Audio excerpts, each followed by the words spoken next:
Welcome to the 2022 Trinity Prep Author Fest. My name is Alejandro, and I'm introducing James Ponti, who has written numerous middle school grade books, is the New York Times best-selling author of the City Spy series, and Carl Hiaasen, who is also a New York Times best-selling author of both adult and kids books, which include Hoot, Flush, Scat, Chomp, Skink, No Surrender, and Squirm.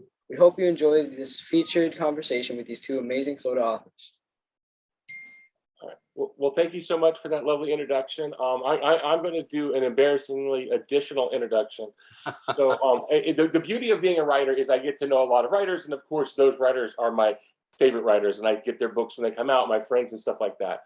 But there are two writers who I don't know, who I'm not friends with, who are the only two writers whose books I get the day they come out, and I shut out everything to read. One is Michael Connelly, and the other is Carl Hiaasen. Both went to the University of Florida. Were you guys there at the same time by any chance? Did you? I think we were. I think we were a couple years apart, but we were both working in South Florida. I think Michael was at the Sun Sentinel for a period of time when I was at the Herald as a reporter. But I think we didn't overlap in school. Okay, but what I find interesting, both were journalists who went into mystery writing, but Carl made the amazing decision for us all to get into middle grade fiction. And he has written some amazing middle grade books. And since we're talking about writing for young people, I'd like to just start off, Carl, by asking you, what were you reading as a young person? Were there quote unquote kids books that you read, or were you straight into John B. McDonald? I mean, was that? No, I started, when I was a kid, that you didn't have this selection, especially the literary breadth that you have now in what we call YA and middle grade, kinds of books. There was just, in my case, it was, I read I was into sports, so they had all these sports biographies, Willie Mays, Hank Aaron, those sorts of things. I read a lot of history, but it was written for kids. But when I really got going was with the Hardy Boys series. I remember, I think I was in, I want to say, third or fourth grade, when I went to the school library and I just saw the Hardy Boy book, Franklin W. Dixon. And I wasn't interested in Tom Swift and the sci-fi stuff so much, but this was brothers. Their dad was a private detective. The two brothers were sort of amateur detectives. And I started reading those, and I plowed through everyone that had been written up to that point fairly quickly because they were, the dialogue was good. The plot moved. I just thought, man, that's the first time I really got into trying to find everything that one author had done. And then, of course, later I find out that the author, Franklin W. Dixon, isn't his real name, and he's not what he's some guy in Canada who's being paid like almost nothing to do these books on the side of his regular career as a novelist, and these turn out to be the one thing to take off for him. It's interesting you mentioned that their father was a private investigator, right? Father and son dynamics play a big role in the middle grade books that you write. We've got it ranges from a father away in Iraq to a father in jail for sinking a casino boat to a father who's disappeared they're looking for. And I'm wondering, what was your what was your dad like? Are these based on kind of dynamics, emotional dynamics with your dad? Oh, my dad was his line of the family was Norwegian, and my dad and my grandfather were both attorneys. And my dad was not a demonstrative guy, or not. He just worked, 6 days a week. He worked his butt off, and it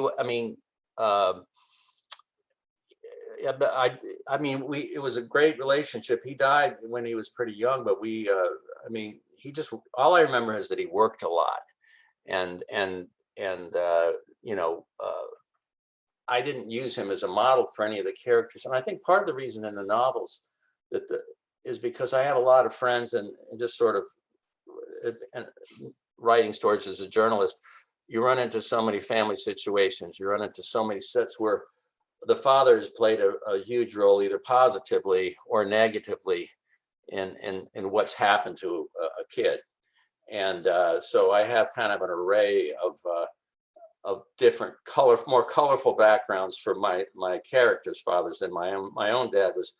He was not a flashy guy. He was, he played. We're getting back to David Farrell. He was a golfer.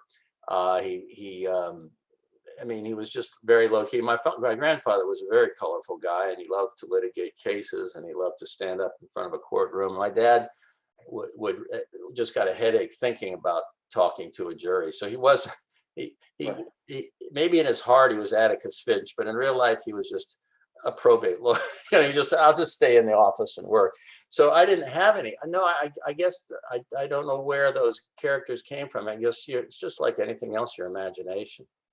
Well, when you're writing, I think when you're writing for the age of readers that I write for all the time, that you write for sometimes, certainly that parental relationship is the key dynamic in their life, and understanding how you assert your independence in that. I find it interesting that, when I was a kid, I always identified with the kids in these, but when I write these, I'm a father, and it's just like I find actually the characters who I give the fewest flaws to tend to be the fathers, because I think I'm trying to relitigate my own parenting. I think we all do that to some extent, Jim. I think in when I started, I didn't have any intention of writing for young readers at all. An editor came to me and said, "Have you ever thought about writing for young people?" And I thought, I said, "Are you out of your mind? Haven't you read the books I've written for grown-ups? Why would you subject a young audience to this kind of warped sense of humor?" She says, "Kids have a great sense of humor. They have a great connection with the environmental themes that are important to me, and they love it when you make fun of grown-ups." And I thought, well, I've been in journalism all I've been doing is making fun of grown-ups my whole life. So, and at the time I started, my stepson at the time and my nephew and nieces at the time were all about, I want to say around 11, 12. And I didn't feel like they were ready to read the grown-up novels that I wrote yet, because, some language, some adult issues, whatever. And I thought, well, it'd be nice to have a book for them to read of mine that I wouldn't be nervous about giving them to read. And so I said, okay, I'll do one. I mean, it was really the book I wrote, Hoot, was supposed to be just like a one-off. Yeah, that's it. Yeah. And then I was going to move back, go into the, in my other stuff. But the reaction to that book was so amazing. And I know you experienced this. What happens is you think you've got a certain handle on things, and you start getting letters from young readers, and they're the best mail that any author can get, especially someone with a background in journalism or where all of a sudden you're reading, they're so smart. They pick up everything in the novels, and they're frank. They're very blunt. What I found, and I assume this is not just to me, is that yes, they're incredibly honest. They're much harder.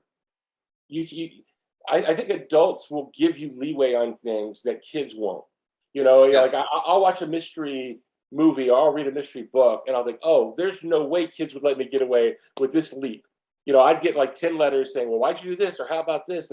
And the kids really, they don't just read the books. They love the books. I'll have kids write me, I've read City Spies now 10 times, and I've noted, and I'm like, I haven't read it 10 times.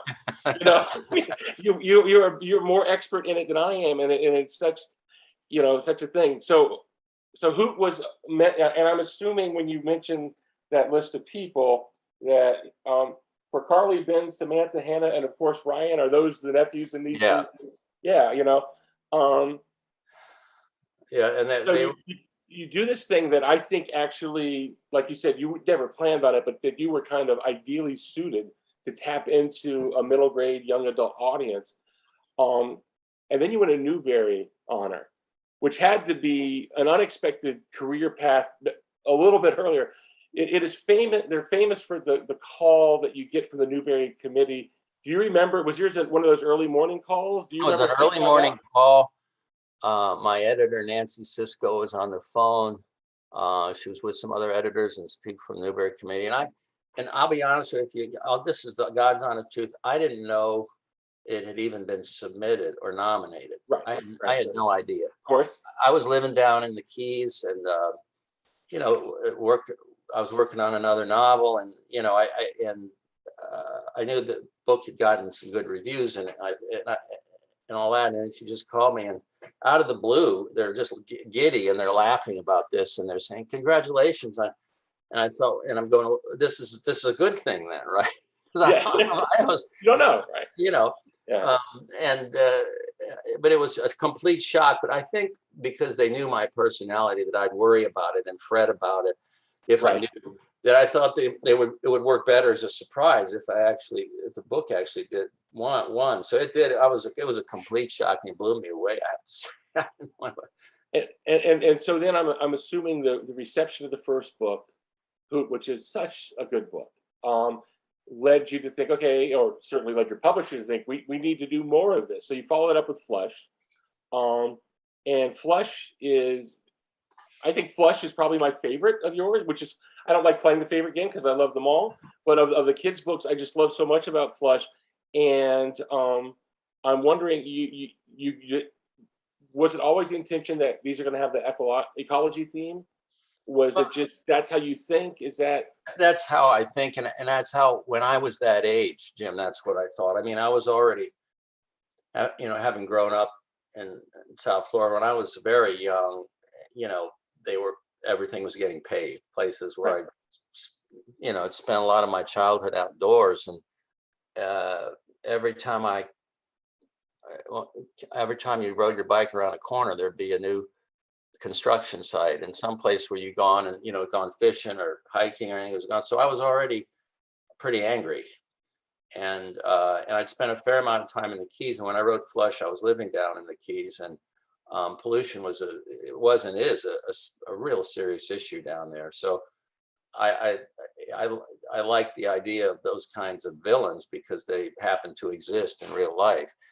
I also like the idea, and this was true in Hoot, of young people being able to make a difference, because we're living in a time right now where a lot of adults don't think they make a difference, and in those novels, the kids make a difference. They're going to fight for something that maybe their parents are too busy or aren't involved in, and I like those kinds of battles, and Flush, it was interesting. I mean, I think Hoot will always be my sentimental favorite. Structurally, as a novel, I thought Flush had a better construction in terms of, from a writer's point of view. I felt like I had the gears moving a little better for that one. I don't know how to explain it, but I just felt at the end of it that that I had done a better job on the structural parts of that book. One thing about that you mentioned that I feel so strongly about is people ask, well, you write these mysteries or spy stories for kids, and what's the appeal of that? And to me, it's like, well, for one, I feel like kids are like detectives and spies, and that they're exploring the world and trying to figure it out. But that empowerment thing that you're talking about, which is, kids see all these, and I say kids, I think a third of the readers are probably adults that just like books that are in that shelf. Right. Are superheroes solving the world, but I like showing them, no, smart kids can do things. And I'm wondering, here you've had this dual life, triple life, with the adult books, the kids books, the columns, and the journalism. And when you're writing a column about, and your columns are obviously all great, not all, but the columns are great, but you're writing about true, actual, specific environmental things for adults, versus this where you're writing about based on truth, but fictional ones for kids. In a way, do you feel like the books for kids about the environment have a better chance to make a longer term impact, because what you're doing is you're getting kids thinking about that younger? Well, my theory is, I think it's dangerous for writers to think or set out to make a difference. But what you want them to do is, Totally agree. in any kind of, Yeah, I agree. And I didn't mean to overstate that, but yeah, okay. I think you want them to buy into your characters and the motivation of your characters, and the fact that your characters have a good heart and they're doing something. But what I found with the environmental stuff, that was the one thing with Hoot that you mentioned. When I wrote that, I thought this is just a Florida book. It was really a page out of my own childhood with these the little owls being destroyed. That all happened right where I lived. And so I was just going to write a book where the ending was a little better. Yeah. There you But go. I really thought of it as a Florida book, you know. But the letters I got were from everywhere, and it was republished in many languages. It was astonishing to me. People had never set foot in Florida or seen one of those little burrowing owls. And what I discovered was that kids connect with the fight. They connect also. They have just an amazing amount of clarity about what's right and what's wrong. And at some point on their way to adulthood, they're either going to retain that beautiful clarity, or it's going to get pounded out of them in college or somewhere along the line. But at those ages, those kids, you can take those kids on any field, put them on an airboat, and take them in the Everglades, and they're all going to have the same reaction. The jaws are going to drop. They're going to go, wow, look at the alligator. Wow, look at the herons. And that's, I think, an important age to reach them, and not preach at them, but just get them connected to the idea that they can make a difference. I'm wondering too, you said that you felt like you had the cylinders firing on flush. I'm wondering if part of that is this kind of fear when people are writing for this audience of trying not to dumb it down, but trying to make it too complicated. But after you've done it the first time and you've gotten that reaction, you realize, wait a minute, these readers are capable of keeping up, Oh, yeah. And does that kind of free you? Is that a misconception people have about what books for this audience is, or is, what do you feel about that? Well, I know Nancy, my editor, when I was starting on Hooten, I'd never done anything for young readers. And the grown-up books I do have adult themes and adult language, and Right. it's sort of a brutal satire stuff. And I said, God, and then she said, well, they want the sense of humor. Kids have that same sense. They have the same kind of smart ass sense of humor. But she said the big mistake that writers make when they start writing for this audience is they write down to them. She says, don't write down to them. Don't ever write down. They're ahead of you. They're ahead of you on this.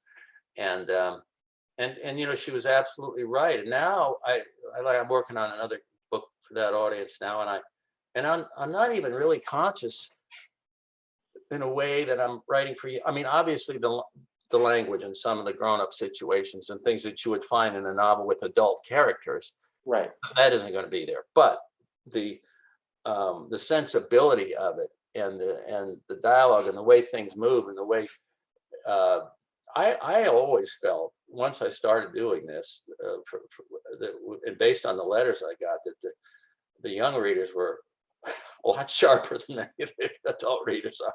Absolutely, and I'm amazed. And I've written 9 books, and most of them are mystery based. I've never gotten a letter complaining about it being too complicated. I've never gotten pushback about, it's like the thing that I probably was the most worried about at the beginning. That's not, and then I look at Harry Potter and I can't keep up. No. And the kids are explaining Horcruxes and I'm like, okay, so they have it's like, I think maybe it's almost like how kids are better at learning foreign languages. It's like their minds are a little more open to things. I think that an element I really love in all of your books, specifically in the books for the young readers, is courage is a theme that you touch upon, whether it's standing up to authority, whether it's standing up to a bully at school, whether it's standing up to an abusive parent. What's your thought on courage? Am I reading something into it that's not? No, I think you're right. Sometimes there's sometimes when I think people suppose that when you're writing, before you start, you sit down with, these are going to be the themes, or these are going to be the. And it doesn't work like that for me. I don't think it does for your stuff. I think definitely not. You're letting, in some way, you're being led and instructed and empowered by your characters, and sometimes they start to do things on the page that there's a moment coming that calls for bravery, and they surprise you. But I don't think you set out. I think that I don't set out to say this is like you hit it right on the head. They're not superheroes. They're just ordinary kids that run into something wrong that's happening. Something wrong is being done, and they don't know what to do to stop it, but they're going to figure it out, and they're going to do their best to figure it out. And those stories appeal to me a lot more personally than, you just put a cape on somebody and fly them around for a couple chapters. Absolutely. And even when I was a kid, a lot of my friends were into comic books and, Marvel Supers, and I read them and all that, but that's why I was drawn more back to something like the Hardy Boys, where these two kids are trying to solve a murder or a mystery at a house on the hill. And the independence they had, and they didn't have any special powers. They just had their brains and their, what they saw and what they observed. And those stories always appealed to me more than, somebody getting in a rocket ship and going somewhere. Like you said, that was just my personal preference as a reader. So selfishly, I think most writers, if they're honest, will tell you the same thing, that the person you're really writing for, if you're writing, is yourself. Right. If you don't like what you're writing, if it isn't pleasing you and you aren't satisfied with it, it's not going to work for the readers either.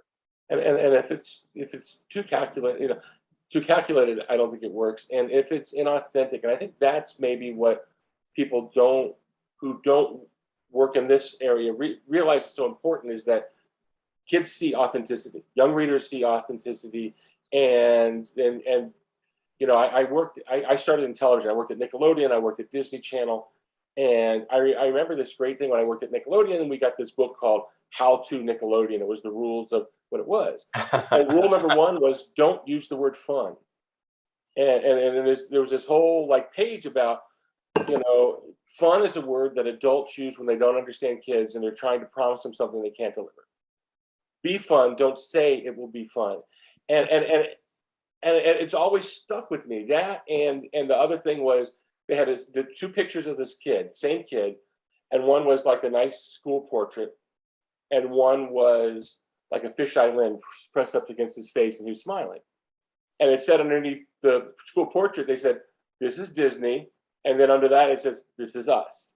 And it's like, I think kids see fakes. I think if you tell them it's going to be fun, they've heard that too many times from people who are talking down to them, and so embracing that is just so important. I'd love to talk about. I was working on this book about called Scat, which is about Florida Panthers, which I've written about a lot when I was doing the column and as a reporter, and they're just the coolest animal. To think that in a place like South Florida with 7 million people, you still have wild panthers out in these areas of the Everglades. Right.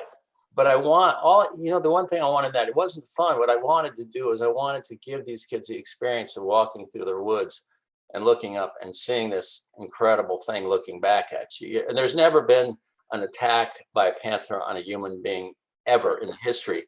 They don't even want to see you. They don't want to be around you. But the idea is you lay eyes on one and you're part of a very sort of special elite group, because I know generations of Floridians, not one of them ever seen a panther. So I thought if I could bring the kid into that experience, but it wasn't calculated, but it was just cool. It's cool.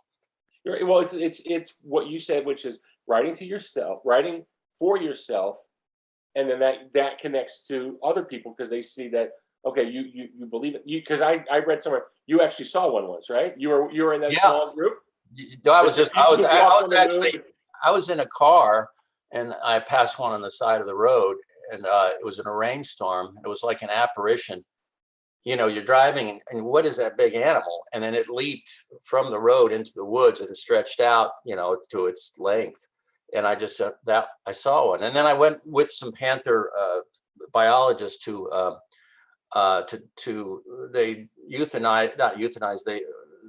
they start them and then they give them medicine, and they were given a sequence. So they track them and they do that, and they put them to sleep for about 10 minutes and give them medicine and things. It's a panther that had something wrong with him. And then we all ran back and waited for him to get up and take off. It was pretty cool, but it's hard for me.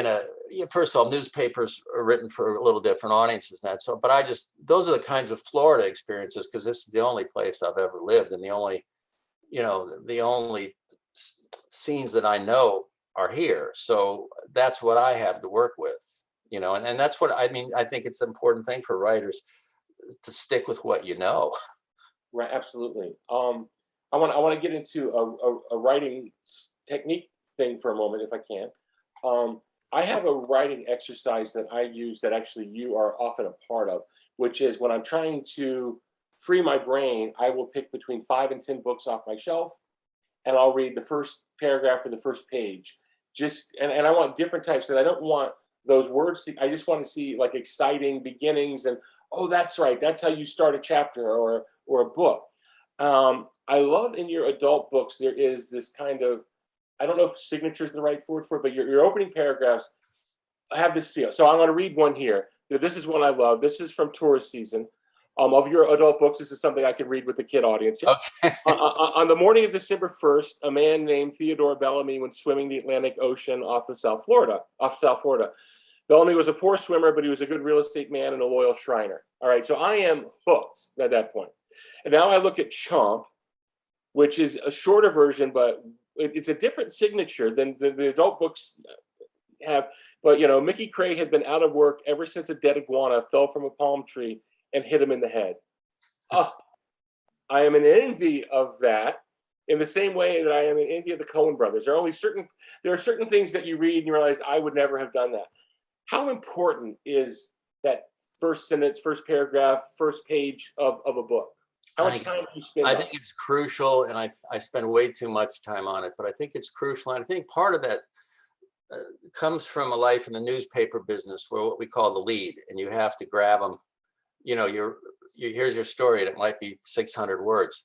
You have to grab them in the first paragraph, and then you want them, if it jumps to the next page, you want to have them keep reading. So I was always trained. There's a sense of pace, even if you're writing about the local sewer board. You get them, try to hook them early and keep going with the facts. And I think with fiction, it's extreme. I think because there's so much out there to choose from, it's extremely important. You also want there to be a little bit of a reflection of the tone, the narrative tone that Right. This is what you're going to be dealing with. You're going to be dealing with an iguana, the iguana. That really happens, by the way. The iguanas freeze and they do fall out of the trees. But that time of year now, I think, right? Isn't this? Yeah, we're getting close. And all the TV stations put iguana alerts up now in Florida. It's going to be a freezing night, so don't be surprised if your iguana falls out of the tree and hits your Toyota, over the night. I mean, but the stuff is inherently funny. But if you can present it in that way, I think the first page is critical. And I do what you do. I don't do it when I'm writing so much, because I'm always afraid of being subconsciously influenced by the style of the writer. But when I get books in the mail, as I'm sure you do, people want, a blurb. They want you to read it and say something nice about the book. Here's what I do. I don't read the first page, because I know that page has gotten more work and more attention from the editor and the writer. Very interesting. I turn to the middle of the book. That's the big tough slog in the middle of any novel. You just there. You got to keep the momentum going. You're not sure how it's going. I read one of those pages, and I know right away.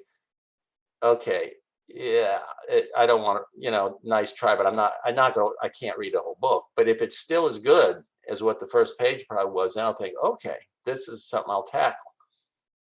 To keep, I totally get what you say about not wanting to mimic a style. That's part of the reason I do so many, because I want very different. Yeah. I just want to kind of stretch my brain, but that it is such an important thing to me, the beginnings, and because my background is in television, Right. and you write to cliffhangers at commercials because you don't want people to change.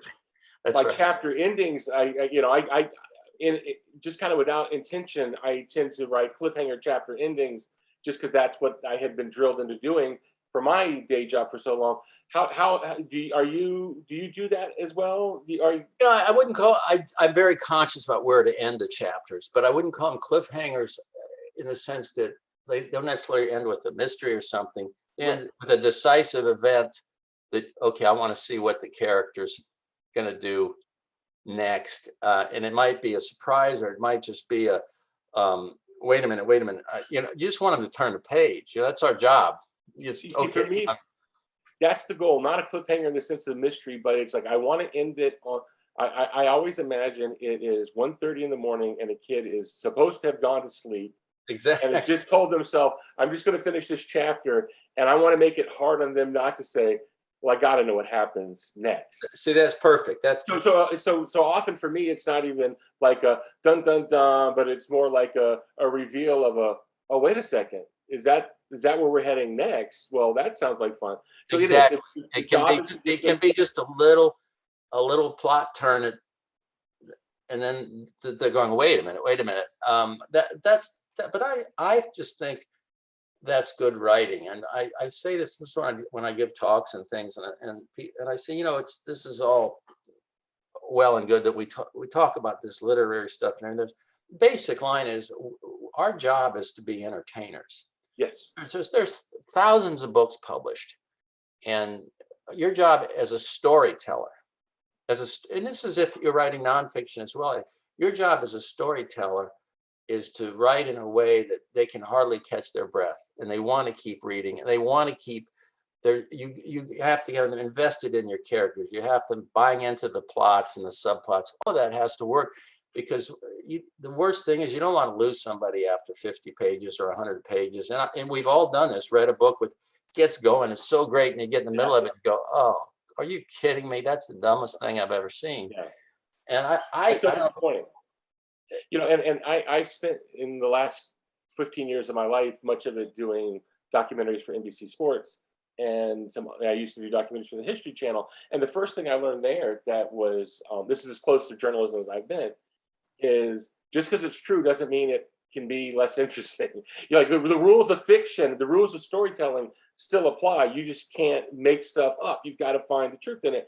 And what I love about writing mysteries and the kinds of books that both of us get to write is they're the most interactive books. I feel like, there are certain books that we get and we read and you enjoy them and you observe them. But kind of the conceit at the very beginning of a mystery is you're going to play along. I, as the author, am going to give you clues along with the characters. And the fun for you is, can you figure it out first? And the fun for me is, can I write a story where you don't figure it out? And then when you hear the solution, you go, of course, that was, how did I miss that? Do you have a similar thought process in there? Yeah, I do. I don't know. I've always felt that I wasn't disciplined enough in terms of the plotting, because I really do sort of have a premise and I just turn the characters loose. And sometimes they surprise you in a big way, and sometimes they disappoint you. But I don't have an outline or anything. I just have an idea. So about 3/4 of the way through the manuscript, a certain panic sets in, but it's kind of a healthy panic, because you got to bring everything together. And I feel that it's kind of a high wire act, and there's a lot of anxiety, but in the end, it kind of pays off. Right now, the book I'm working on is set in Key West, and there's a very real event that had happened did happen years early in Key West, and it plays a role in this book, and it's unusual for me because it's a historical event, not a funny one, right. But I have to work it into the lives of these young people in the book right now, and how would it affect them. And like you said, the trick is to keep it in the flow and in the voice that you want it to be, without sounding, without lapsing into a sort of pedantic history voice. Right. I don't do Ken Burns very well. So and that's not what people expect when they get the book. In a very odd twist, I once wrote a character. Ken Burns is a character on an animated series called Clifford's Puppy Days. They had like celebrity. So Clifford met Ken Burns. It was I got to write either Jason Kidd or Ken Burns, and I picked Ken Burns, and then my so, which is an odd segue. But years of writing kids television, you run into different things. I'm wondering if that. Do you have someone? You obviously have been writing for long enough that you have confidence in your ability. Whether you have these moments of, and I mean, you can write a book, I guess. Whether you think you're greater, do you have someone that reads along the way, or do you finish completely and then hand the complete manuscript to a trusted set of eyes. What I do is I do about 5 chapters, and then I send the first 5 I send to my agent, who I've had. My agent's been my agent since 1979, and my editor, whether it's the editor for the young readers or for the adult book, and I get some feedback from them. But I don't let it, and then I might write another 5 or 6 chapters and do the same thing. But those are the only 2 people Okay. that because I found, or I've had experience with knowing writers who showed their stuff to a lot of people, and they had input in it, and it literally they got stalled because there was somebody was saying this, somebody was saying that. So I don't know whether it's just fear of being. It's not fear of being criticized. It's just I have to have enough trust in what I'm trying to do, not to get derailed by someone else. And my editor, these editors, and my agent have known me. I mean, they're pretty honest with me, and they'll just say, you know, I'm not sure about this character, but we'll talk in another 5 or 10 chapters, see how he's doing and see how she's doing. And I've had a couple instances where and especially this was an adult book, and my son Imada, who was a fabulous editor at Knopf, he said, okay, I was about halfway through. He goes, I don't know if this character belongs in this book, so write more for me, and then I'll look at the whole manuscript. So I took this one character that I kind of liked, and I put more scenes in, did this, and at the end of it, and he goes, you know, I love the book, but she doesn't belong in this book, or Wow. he does. Now you have a big manuscript, and he said, I think, and now you have to go back, and you know, because I trusted Sonny, I went back and I removed all traces, and this means plot points that they're involved in or scenes that the characters, and it was like, I told people, it was like taking a palm frond and going back over the desert to try to erase footprints after you've walked across it, and I was aggravated at the time because it was a lot of work, but in the end, it made the book better. He was absolutely right. It was a good character, just wrong book. Right, exactly. Yeah. Now, speaking of good characters, I know we have just time for maybe one more question. You've done so for middle grade writers, you've done Hoot, Flush, Scat, Chomp, and Squirm, but you ventured into young adult with, you know, the character who you'll probably be identified with forever makes an appearance. Clinton Tyree, better known as Skink. Tell me about writing young adult, and tell me about, was it the hope to be able to introduce Skink into a different world, or how did that book come to be? I just thought I had a lot of readers who had read my stuff when they were younger, and we're now starting to read the grown-up books, and they love the character Skink. And I thought, well, you know, the world has changed a bit, and he's this fictional ex-governor of Florida. He wasn't governor very long. He couldn't stand the corruption, and he really went off the deep end and just went off into the woods, and he lives on roadkill out in the woods, you know. But I thought it was an okay time to let a younger audience meet him. Yeah. You know, I mean, in the beginning, I would have said, no, that's just not suitable. But and the storyline for that book, for Skink, for the kids, I thought was a good one. And he is a warrior. He's getting kind of old. I thought it was okay. Finally, they could meet him. But in the early years, in the early adult books, it was too far. It was too much. But I thought it worked out, and it wasn't supposed to be anything more than that one book. I just thought at some point those readers were aging out anyway, right. You know, and they're going to meet him eventually. So why not now? Well, I would just like to say that as a kid who grew up in Florida, I love our home state, and I am so happy that you have written about it in a way that is honest and humorous and fun and adventurous, and introduced people to it. And you know, this is the state that's, for as far as young adult writing, not going back to Marjorie Kinnan Rolland days, but it's given us John Green and Kate DiCamillo and Ransom Riggs and Soma Chinani, and Florida has you complete that group that has just contributed so much to young adult literature. And thank you so much for spending the time with us today. And thank you so much for your books. And again, there'll be a Tuesday coming up soon when a new Carl Hiaasen book comes out, and I will be there. Oh, thanks. In line getting it, and I can't wait. Thanks for the kind words so much, and thanks to everybody for for including me in the program here.